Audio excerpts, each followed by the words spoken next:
Per entrar en el model tenim dues maneres. Una és a partir d'aquest accés directe, inici la sessió, o bé aquí tenim per posar el nostre usuari i contrasenya.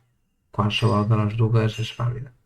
També, si no ens en recordem de l'usuari i contrasenya, recordeu que podeu entrar amb el vostre correu. Posem l'usuari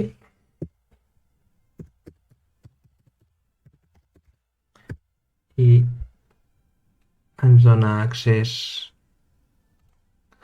als nostres cursos que tenim aquí i en els propers esdeveniments.